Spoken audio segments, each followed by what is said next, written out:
لا حول ولا قوة إلا بالله العلي العظيم. بسم الله الرحمن الرحيم. الحمد لله الذي لا يبلغ مدحته القائلون ولا يحصي نعماءه العادون ولا يؤدي حقه المجتهدون، ثم الصلاة والسلام وعلى رسول الثقلين جد الحسن والحسين سيدنا ومولانا وطبيب قلوبنا وشفيع ذنوبنا أبي القاسم المصطفى محمد. اللهم صل على محمد وآل محمد وعلى أهل بيته الطيبين الطاهرين المعصومين المظلومين، ولعنة الله على أعدائهم أجمعين من الآن إلى قيام يوم الدين. بسم الله الرحمن الرحيم. رب اشرح لي صدري ويسر لي أمري واحلل عقدة من لساني يفقهوا قولي. أما بعد، فقد قال الله تعالى في القرآن المجيد: بسم الله الرحمن الرحيم. الله ولي الذين آمنوا يخرجهم من الظلمات إلى النور والذين كفروا أولياؤهم الطاغوت يخرجونهم من النور إلى الظلمات أولئك أصحاب النار هم فيها خالدون.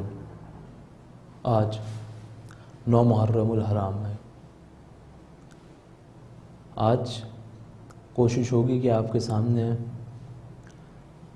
ہدف قیام امام حسین علیہ السلام پر گفتگو کی جائے کہ اصل ہدف امام حسین کے قیام کا کیا ہے.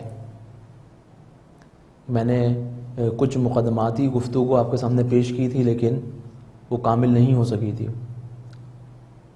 جب امام حسین علیہ السلام مدینے میں موجود ہیں تو ایسی کیا ضرورت پڑ رہی ہے کہ امام کو قیام کر کر ہجرت کرنی پڑ رہی ہے. تاریخ میں ملتا ہے کہ صلح امام حسن علیہ السلام کے بعد جب یزید ملوکیت اور بادشاہت پر آ کر بیٹھا تو اس نے تمام عہد و پیمان کو جو پہلے سے ٹوٹتے آ رہے تھے بالکل ختم کر دیا، اور خود یزید کا بیٹھنا بھی عہد شکنی میں سے ایک شک تھی.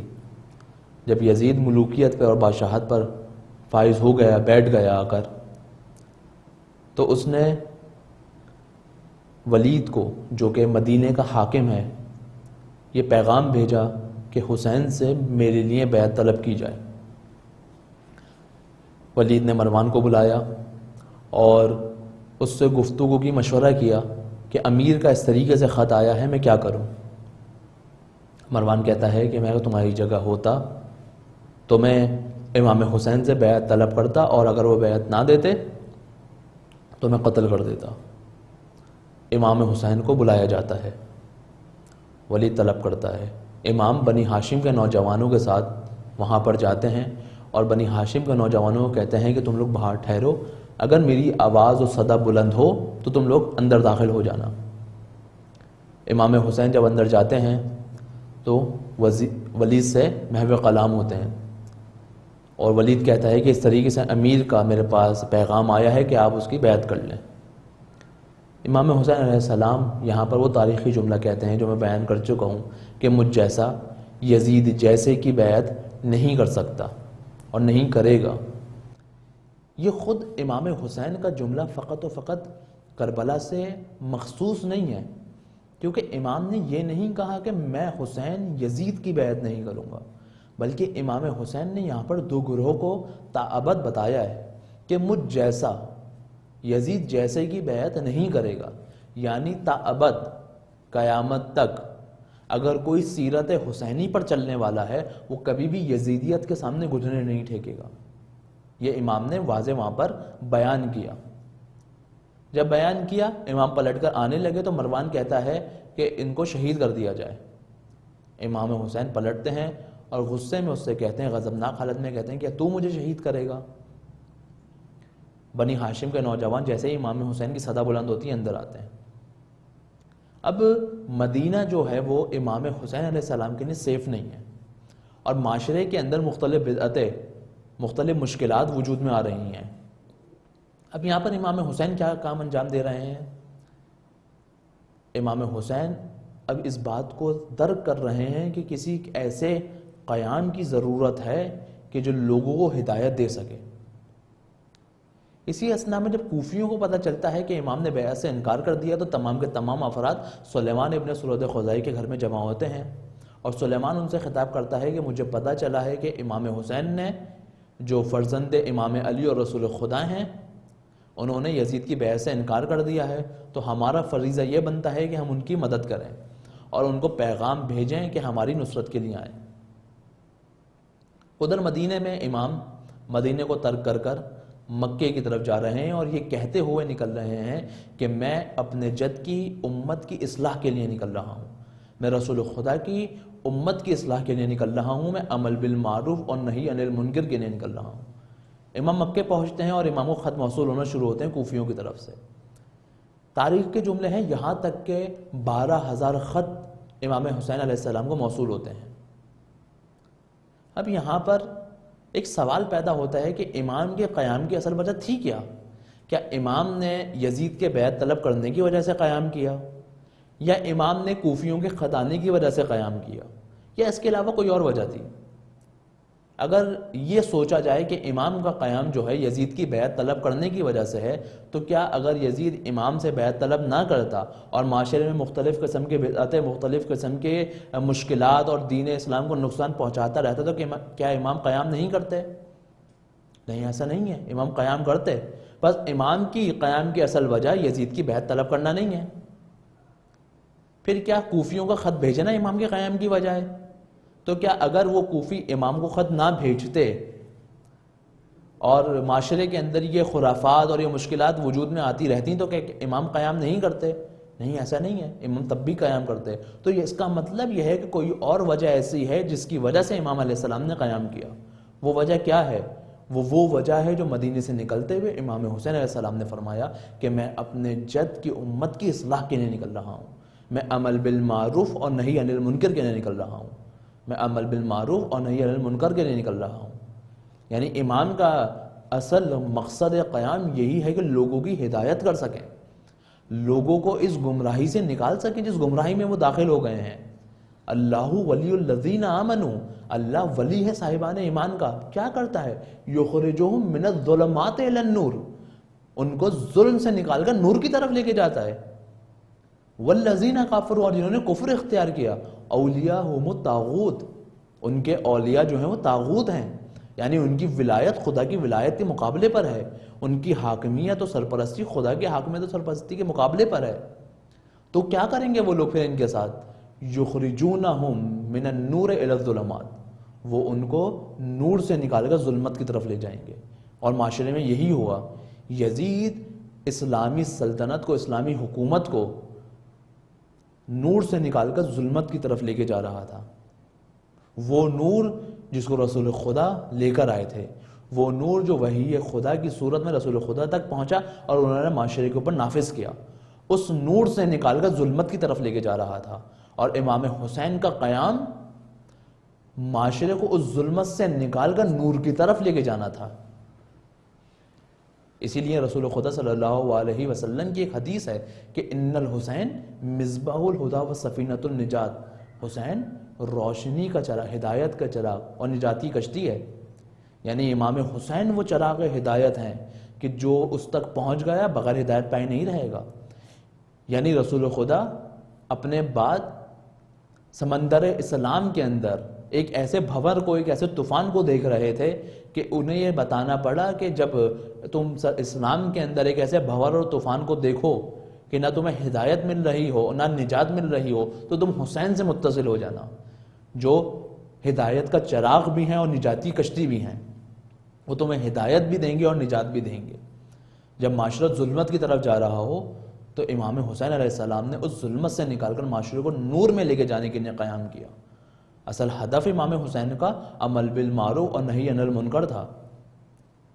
امام مکے سے نکل کے اب امام کے پاس جب کوفیوں کے خط آئے تو امام نے مسلم بن عقیل کو اپنا سفیر بنایا، اپنا نائب بنایا، اور کہا کہ کوفے جاؤ اور وہاں کے حالات سے مجھے آگاہ کرو کہ کوفے کے کیا حالات ہیں۔ حضرت مسلم کوفے پہنچتے ہیں، کوفے والے امام حسین کے خط کا احترام کرتے ہیں اور بہت خوش ہوتے ہیں کہ انہوں نے، امام حسین نے ان کی دعوت کو قبول کیا، اور مسلم بن عقیل کے ہاتھ پر بیعت کرنا شروع کرتے ہیں، یہاں تک کہ 18,000 افراد حضرت مسلم کی بیعت کر لیتے ہیں کوفے کے اندر۔ کچھ افراد کوفے میں موجود یزید کو یہ خط لکھتے ہیں کہ کوفے کے حالات جو ہیں وہ بگڑ رہے ہیں، نعمان جو کہ کوفے کا تم نے حاکم قرار دیا ہے اس کو ہٹاؤ، یہ اس کے بس کی بات نہیں ہے، کسی ایسے شخص کو یہاں پر لے کر آؤ جو اس سچویشن کو سنبھال سکے۔ یزید ابن زیاد کا انتخاب کرتا ہے۔ ابن زیاد کون ہے؟ جو بصرہ پر حاکم ہے، بصرہ پر حکومت کر رہا ہے۔ اب وہ بصرہ کی حکومت کے ساتھ یزید اس کو کہتا ہے تم بصرہ کی حکومت بھی سنبھالو اور کوفے کی حکومت بھی سنبھالو، کیونکہ کوفے کو سنبھالنا تھوڑا مشکل تھا، تو ہر کوئی کوفے کی حکومت کو قبول نہیں کرتا تھا۔ جب اس کو یہ آفر دی گئی کہ بصرہ بھی تمہارا ہے، تم بصرے کے بھی حاکم رہو اور کوفہ بھی سنبھالو، تو فوراً وہ کوفے سے نکلا اور امام حسین کا لبادہ پہن کر، یعنی وہ لباس پہن کر جو اس دور کے اندر اہل بیت پہنا کرتے تھے، بنی ہاشم پہنا کرتے تھے، وہ لباس پہن کر کوفے میں داخل ہوا۔ لوگوں نے یہ سوچا کہ شاید امام حسین آ گئے، اس کا استقبال کیا، اس نے چہرے پہ نقاب ڈال رکھا تھا، اور دوڑتا ہوا وہ دارالامارہ میں داخل ہو گیا۔ جب دارالامارہ میں داخل ہوا تو لوگوں کو اس بات کا احساس ہوا کہ یہ امام حسین نہیں ہے، یہ تو ابن زیاد آ گیا ہے۔ اب لوگوں نے جو مسلم بن عقیل کے ساتھ تھے اس جگہ کا محاصرہ کیا، اس نے کچھ بڑے نام جیسے ہانی، جناب ہانی کو گرفتار کیا اور ان کو شہید کروانا چاہا۔ اب جب جناب ہانی کو گرفتار کیا اور ان کو شہید کروانا چاہا تو جناب ہانی کے جو قبیلے والے تھے، کیونکہ جناب ہانی اس قبیلے کے سردار تھے، وہ قبیلے والے ابن زیاد کے مقابلے پر آ گئے۔ اب ابن زیاد کو یہ خوف ہوا کہیں ایسا نہ ہو کہ پورا کوفہ میرے مقابلے پر آ جائے، تو وہاں پر قاضی شریح جو قاضی تھا اس کی بات پر کچھ لوگوں کا اعتماد تھا، کہا کہ تم جاؤ اور ہانی کو دیکھو اور جا کر بتا دو اس کے قبیلے والوں کو کہ ہانی زندہ ہے۔ اب یہاں پر قاضی شریح نے آ کر قبیلے والوں کو یہ کہا کہ ہانی زندہ ہے۔ اس کے کہنے سے تمام لوگوں کا اعتماد آ گیا اور وہاں سے چلے گئے۔ اگر قاضی شریح تاریخ میں یہ کام نہ کرتا تو سینیریو کچھ تبدیل ہوتا۔ اب ابن زیاد نے مختلف طریقے سے لوگوں کو ڈرانا شروع کیا، کہا کہ شام سے کوئی لشکر آ رہا ہے، وہ تم لوگوں کو تہس نہس کر دے گا۔ کسی کو مال کے ذریعے سے خرید لیا، جن افراد نے حضرت مسلم کی بیعت کی ہوئی ہے، کسی کو جان کے خوف سے خرید لیا۔ مختلف طریقوں سے لوگوں کو ڈرایا، دھمکایا، گھر والوں کے جانوں کا خطرہ دیا، مطلب مختلف ہتھ کنڈے اس نے استعمال کیے اور تمام کے تمام لوگوں کو اس نے خرید لیا یا ڈرا دیا، اور حضرت مسلم کا ساتھ دینے سے لوگوں نے ہاتھ کھینچنا شروع کیا اور پیچھے ہٹنا شروع ہوئے، یہاں تک کہ وہ 18,000 افراد جنہوں نے حضرت مسلم کی بیعت کی تھی وہ پیچھے ہٹنا شروع ہو گئے، اور حضرت مسلم اب تنہا 30 افراد کے ساتھ مسجد کوفہ میں موجود ہیں۔ اب حضرت مسلم نے امام حسین علیہ السلام کو جب 18,000 افراد نے بیعت کی تھی خبر دے دی تھی، اب حضرت مسلم یہ چاہتے ہیں کہ ابھی جو حالات ہیں اس سے امام حسین کو آگاہ کیا جائے، لیکن کیسے آگاہ کریں؟ کوفے کے تمام دروازوں پر پہرا موجود ہے یزید کا، ابن زیاد کا، اور کوئی چارہ نہیں ہے کہ کوئی یہاں سے باہر نکل سکے۔ حضرت مسلم نے مغربین کی نماز ادا کی۔ اب وہ 30 افراد بھی حضرت مسلم کا ساتھ چھوڑ کر آہستہ آہستہ جانا شروع ہو گئے، یہاں تک کہ 3 افراد اب مسلم کے ساتھ موجود ہیں کوفے کے اندر۔ حضرت مسلم جب مسجد سے باہر نکلے نماز ادا کرنے کے بعد تو وہ 3 افراد بھی جا چکے، اب مسلم کوفے کی سرزمین پر تنہا موجود ہیں۔ وہ افراد کے دلوں نے خط لکھ کر خود امام حسین علیہ السلام کو بلایا، اور جب امام حسین نے اپنے سفیر کو بھیجا تو ان کا ساتھ چھوڑ دیا۔ اب حضرت مسلم کوفے میں تنہا ہے، اگر وہ ساتھ نہ چھوڑتے اور حضرت مسلم کے ساتھ رہتے تو اور ابن زیاد کے مقابلے پر وہیں پر قیام کرتے تو اس کو گرفتار کیا جا سکتا تھا، اور گرفتار کر دیا جاتا تو کوفے کی حکومت حضرت مسلم کے پاس آ جاتی۔ ابن زیاد کیونکہ بصرے کا بھی حاکم تھا تو بصرے کی حکومت بھی حضرت مسلم کے پاس آ جاتی، اور اس دور کے اندر 61 ہجری کے اندر بصرہ اور کوفے کی حکومت کا مطلب یہ تھا کل عراق کی حکومت، یعنی امام حسین علیہ السلام کی کوفہ پہنچنے سے پہلے امام کے پاس عراق کی حکومت ہوتی، یعنی مسلم بن عقیل کو امام کو حضرت مسلم بن عقیل کو جو بھیجا تھا وہ ایک خاص پلاننگ کے تحت تھا، لیکن لوگوں کی لاشعوری کی وجہ سے، لوگوں کے ساتھ نہ دینے کی وجہ سے، لوگوں کے خوف و ڈر کی وجہ سے عراق کی حکومت سے دوری اختیار کرنی پڑی، اور ایک بڑا دھچکا واقعہ کربلا کی صورت میں رونما ہوا۔ مسلم تنہا ہیں، مسلم کو گرفتار کر شہید کر دیا جاتا ہے۔ جب امام حسین علیہ السلام کو یہ خبر پہنچتی ہے تو اپنے راستے کو کوفے سے تبدیل کر لیتے ہیں اور کربلا کی جانب بڑھنا شروع ہو جاتے ہیں، کیونکہ اب جانتے ہیں کہ یہ امت اس نہج پر آ پہنچی ہے، اس مقام پر آ پہنچی ہے کہ فقط و فقط حسین کی قربانی، حسین کی شہادت ہی انہیں ہدایت دے سکتی ہے۔ اور ہم دیکھتے ہیں کہ تاریخ میں وہ بڑا واقعہ رونما ہوتا ہے جو روز عاشور پیش آیا، جس سے آپ سب واقف ہیں۔ کل